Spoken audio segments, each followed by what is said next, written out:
അത് തകർക്കാനും പൊളിക്കാനും നേതൃത്വം കൊടുത്ത ആളെ തന്നെ അന്വേഷിക്കാൻ വെച്ചു. അപ്പം തന്നെ നമുക്കതിൻ്റെ ലക്ഷ്യം മനസ്സിലായില്ലേ? അദ്ദേഹമാണ് നമ്മുടെ ഈ പൂരത്തിൻ്റെ എല്ലാ അറേഞ്ച്മെൻറ്റ്സും ചെയ്തത് ഇദ്ദേഹമാണ്. ഇദ്ദേഹത്തിൻ്റെ ആസൂത്രണമാണ് അത് തകർക്കാനുണ്ടായ കാരണങ്ങളും അടിസ്ഥാന ഘടകവുമെന്ന് മാധ്യമങ്ങൾ പറയുന്നു, നാട്ടുകാർ പറയുന്നു, ജനങ്ങൾ പറയുന്നു, കമ്മിറ്റിക്കാർ പറയുന്നു, എല്ലാവരും പറയുന്നു. എന്നിട്ട് ആ ഉദ്യോഗസ്ഥനെതിരെ നടപടിയല്ല, ആ ഉദ്യോഗസ്ഥന് പിന്നെ അംഗീകാരം കൊടുക്കുക. ചെയ്യുന്നവരെ വിമർശിക്കുന്നവരെ തന്നെ സംരക്ഷിക്കുന്ന ഒരു മുഖ്യമന്ത്രി കേരളത്തിലല്ലാതെ ഈ ഉലകത്ത് മറ്റൊരാൾ ഉണ്ടാവില്ല. സമനില നഷ്ടപ്പെട്ടിരിക്കുന്നു. കേരളത്തിന്റെ മുഖ്യമന്ത്രിക്ക് സമനില നഷ്ടപ്പെട്ടിരിക്കുന്നു. ഏതെങ്കിലും ഒരു മുഖ്യമന്ത്രി ഈ ADGPയെ വെച്ചിരിക്കുമോ? അന്വേഷിക്കുമെന്ന് പറഞ്ഞു, അന്വേഷിച്ചോ? അന്വേഷിച്ചാൽ ആരാ അന്വേഷിക്കണത്? അവരുടെ ഉദ്യോഗസ്ഥന്മാർ. എന്ത് റിപ്പോർട്ടാണ് കിട്ടുക? സത്യസന്ധമായ റിപ്പോർട്ട് കിട്ടുമോ? അദ്ദേഹത്തിന് താല്പര്യം സംരക്ഷിക്കുന്ന റിപ്പോർട്ട് എഴുതി കൊടുക്കാൻ പറയും മുഖ്യമന്ത്രി. എല്ലാ ഭാഗത്തും രണ്ട് ഭാഗത്തും കളിക്കുന്നത് മുഖ്യമന്ത്രിയാണ്. ഒരു ഭാഗത്ത് മുഖ്യമന്ത്രി ADGPക്കെതിരെ പറയുന്നു, അൻവറിനെതിരെ പറയുന്നു. മറുഭാഗത്ത് മുഖ്യമന്ത്രി രണ്ടുപേരെയും സംരക്ഷിക്കുന്ന നടപടിയെടുക്കുന്നു. എന്തേ അൻവറിനെ ഇപ്പോഴും പാർലമെന്ററി പാർട്ടിയിൽ വെച്ചിരിക്കുന്നത്? അഭിമാനബോധമുള്ള ഒരു പാർട്ടി നേതാക്കന്മാർക്ക് ഇത്രയേറെ കാര്യങ്ങൾ വെട്ടിത്തുറന്ന് പറഞ്ഞ അൻവറിനെ ഇപ്പോഴും CPMന്റെ പാർലമെന്ററി പാർട്ടിയിൽ നിലനിർത്തുന്നു എന്ന് പറഞ്ഞാൽ അതിന്റെ അർത്ഥം എന്താ? ആയിക്കോട്ടെ, ഗാന്ധി കോൺഗ്രസ് ആണെന്ന് അൻവറും പറഞ്ഞല്ലോ, സ്വാഭാവികല്ലേ? അതിലൊന്നും വലിയ കാര്യമൊന്നുമില്ല.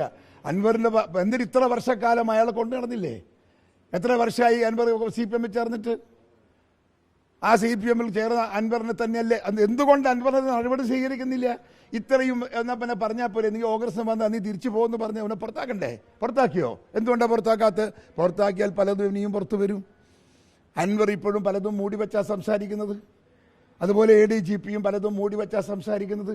ADGPയുടെയും അൻവറിൻ്റെയും പ്രവർത്തനങ്ങൾ മുഖ്യമന്ത്രിക്കാണ് ഏറ്റവും ഗുണകരമായി അനുഭവിച്ചത്. അയാളാണ് അദ്ദേഹത്തിൻ്റെ ബെനിഫിഷ്യറി, മുഖ്യമന്ത്രിയാണ് അതിൻ്റെ ബെനിഫിഷ്യറി. അല്ലെങ്കിൽ എന്തെല്ലാം സംഭവിക്കാം. ഞാൻ ചോദിക്കുന്ന ആ റിപ്പോർട്ട് അന്വേഷിക്കാൻ എന്തുകൊണ്ടാണ് ജുഡീഷ്യൽ എൻക്വയറി വയ്ക്കാത്തത്? എന്തുകൊണ്ടാണ് CPM BJPയെ സപ്പോർട്ട് ചെയ്യുന്നില്ല എങ്കിൽ എന്തുകൊണ്ടാണ് കേന്ദ്രത്തിൻ്റെ ടീമിനെ കൊണ്ട് ഇത് അന്വേഷിപ്പിക്കാൻ ശ്രമിക്കുന്നത്? എന്തുകൊണ്ടാണ്? അവരന്വേഷിച്ചാൽ ഇത് കൃത്യമായി റിപ്പോർട്ട് കിട്ടുമോ? ഇല്ല. എന്തുകൊണ്ടാണത് അന്വേഷിക്കുന്നത്? അതിന് സത്യാവസ്ഥ പുറത്തു വരാൻ മുഖ്യമന്ത്രിക്ക് താല്പര്യമില്ല. വസ്തുനിഷ്ഠമായ വസ്തുതകൾ ജനമറിയാൻ അദ്ദേഹത്തിന് താല്പര്യമില്ല. അദ്ദേഹം ഒരു ഭാഗത്ത് അദ്ദേഹത്തെ സപ്പോർട്ട് ചെയ്യുന്നു, മറുഭാഗത്ത് അദ്ദേഹത്തെ വിമർശിക്കുന്നു. രണ്ട് മുഖമാണ് മുഖ്യമന്ത്രിക്ക് ഇന്ന്. കേരളത്തിലെ മുഖ്യമന്ത്രിക്ക് രണ്ട് മുഖം. ഒന്ന് ഭരണകക്ഷിയുടെ മുഖം, ഒന്ന് പ്രതിപക്ഷത്തിന്റെ മുഖം. രണ്ടും കൂടെ കൂട്ടിച്ചേർന്ന് അദ്ദേഹത്തിന്റെ രൂപവും ഭാവവും ഇല്ലാണ്ടായി. ആണും പെണ്ണും അല്ലാത്തൊരു കോലത്തിൽ മുഖ്യമന്ത്രി ഇപ്പം നിൽക്കുക കേരളത്തിൽ. നാടിന് അപമാനമാണ്. ഒന്നുകിൽ CPM എന്ന് പറയുന്ന പാർട്ടി അതിനെക്കുറിച്ച് ആലോചിക്കണം, അല്ലെങ്കിൽ CPIയെ പോലെ നട്ടലുണ്ട് എന്ന് പറയുന്ന ഒന്നും കൂടി അരിവരയിട്ട് പറഞ്ഞാൽ നട്ടലുണ്ടെന്ന് പറയുന്ന CPIക്കാർ ഇതിനെതിരെ ഒന്ന് പ്രതികരിക്കേണ്ട. മുന്നണിക്കകത്ത് അതൊന്നുമില്ല. അതുകൊണ്ട് തന്നെ ഞങ്ങൾ ആരും യാഥാർത്ഥ്യം പ്രതീക്ഷിക്കുന്നില്ല. ഞങ്ങൾ ആരും സത്യം പുറത്തു വരുമെന്ന് പ്രതീക്ഷിക്കുന്നില്ല. എല്ലാം ഒളിപ്പിക്കാനും എല്ലാം തുറന്നു പറയാനും മുഖ്യമന്ത്രി തന്നെ മെനക്കെടുകയാണ്. അദ്ദേഹം പറയുകയും ചെയ്യുന്നു, അദ്ദേഹം ഒളിപ്പിക്കുകയും ചെയ്യുന്നു, അദ്ദേഹം സംരക്ഷിക്കുന്നു, അദ്ദേഹം വിമർശിക്കുന്നു. എന്തർത്ഥം ഇതിന്?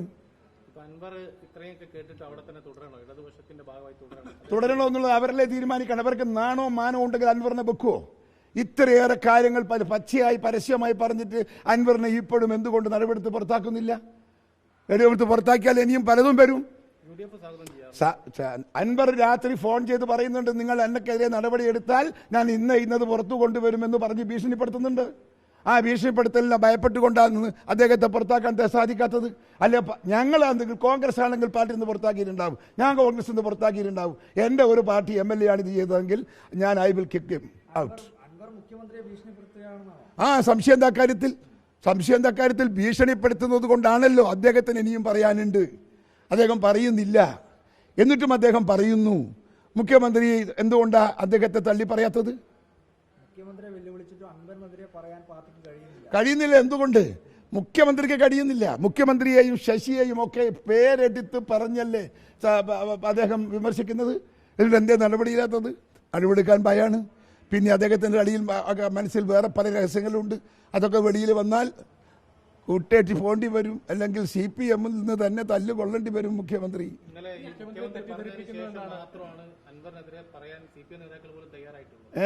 മുഖ്യമന്ത്രി ഇന്നലെ പറഞ്ഞതിന് ശേഷം മാത്രമാണ് അൻവറിനെതിരെ പറയാൻ CPI നേതാക്കൾ പോലും തയ്യാറായിട്ടുള്ളത്. അതെ, അത്രയും സമയം അവർ മിണ്ടിയിട്ടില്ല. അതുപോലെ CPIക്കാരോ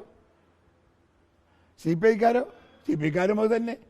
CPIക്കാരുടെ അവസ്ഥ വളരെ ശോചനീയമാണ്. ദയനീയമല്ല, ശോചനീയം. CPI അങ്ങനെ അതിൽ തുടരണോ?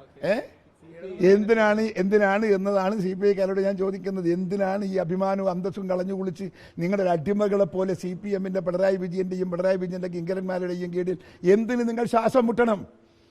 ഇവിടെ രാഷ്ട്രീയ മണ്ഡലങ്ങൾ വേറെയില്ലേ? സ്വതന്ത്രമായി എന്തുകൊണ്ട് നിന്നുകൂടാ CPIക്ക്?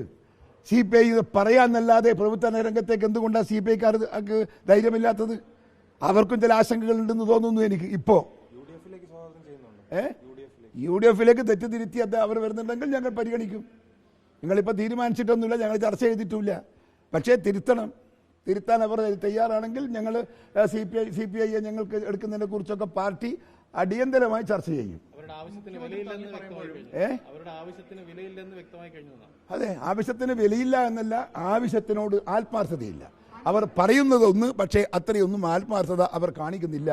വെറുതെ ഇങ്ങനെ പറയാതെ അതിന് കുറ്റം വേണ്ട എന്നുള്ളത് കൊണ്ട് പറയുന്നതിൻ്റെ ഒക്കെ ഒരു പുകമറ സൃഷ്ടിച്ചിട്ട് പുകമറ ഇട്ടുകൊണ്ടാണ് പറയുന്നത്. നേരെ ചൊവ്വ അവർ പറയുന്നില്ല, സത്യസന്ധമായി പറയുന്നില്ല. അവിടെയൊക്കെ അവരവർക്കും താല്പര്യങ്ങളുണ്ട് എന്നാണ് അതിൻ്റെ അർത്ഥം. മുഖ്യമന്ത്രി തള്ളി പറയുമ്പോഴും ഇപ്പൊ അദ്ദേഹം രാഹുൽ ഗാന്ധിയെ കുറിച്ച് പറഞ്ഞതൊക്കെ നമ്മുടെ മനസ്സിൻ്റെ അകത്തുനിന്ന് കത്തിജ്വലിക്കുന്നുണ്ട്. അതൊക്കെ തിരുത്തിയിട്ട് വരട്ടെ, അപ്പം നമുക്ക് ആലോചിക്കാം. അല്ല, അത് മുസ്ലിം ലീഗിന്റെ ഒരു നേതാവിന്റെ അഭിപ്രായം, പാർട്ടിയുടെ അഭിപ്രായം ഒന്നുമല്ല. ശരി, ഗുരുതരമായിട്ടുള്ള ചില ആരോപണങ്ങൾ ഉന്നയിച്ചിട്ടുണ്ട്. അപ്പൊ ഇതിനകത്തൊക്കെ യാഥാർത്ഥ്യം ഉണ്ട് എന്നുള്ളത് നിങ്ങളുടെ ഒരു അന്വേഷണം ഇതിന്റെ സമാധാനം നടക്കുമല്ലോ. അപ്പൊ അതിലേക്ക് ബോധ്യപ്പെട്ടിട്ടുണ്ട് പി ശശിയുടെ ഇടപെടലുകൾ. എന്തുകൊണ്ടാണ് മുഖ്യമന്ത്രി പി ശശി സംരക്ഷിക്കുന്നത്? പി ശശിയുടെ ഒക്കെ ഒരുപാട് രഹസ്യങ്ങൾ മുഖ്യമന്ത്രിയുടെ കയ്യിലുണ്ട്, ഞങ്ങളുടെ കയ്യിലുണ്ട്. പക്ഷേ ഞങ്ങളിപ്പോൾ ഒരാൾക്കെതിരെ അപമാനിക്കാനൊന്നും പുറപ്പെടാനൊന്നും ഞങ്ങൾക്ക് താല്പര്യമില്ല, ഞങ്ങളതിലേക്ക് കിടക്കുന്നുമില്ല. പക്ഷേ ശശിയുടെ കഴിഞ്ഞ കാലം ഗുണകരമല്ല, എല്ലാ ആളുകൾക്കും അറിയാം, നിങ്ങൾക്കും അറിയാം. ആ ശശിയെ കെട്ടിപ്പോയി നടക്കേണ്ട ഒരു ഗതികേട് എന്തിനാണ് പിണറായി വിജയനും CPMനും? അതാണ് എൻ്റെ ചോദ്യം. വേറെ എത്ര ആളുണ്ട് CPMന്റെ അകത്ത്? അൻവർ ഇവരൊക്കെ മുഖ്യമന്ത്രിയെ ഭീഷണിപ്പെടുത്തി നിർത്തിയിരിക്കുക. ഇപ്പം അങ്ങനെയാണ് എൻ്റെ പൊസിഷൻ. ശരി, ഓക്കെ.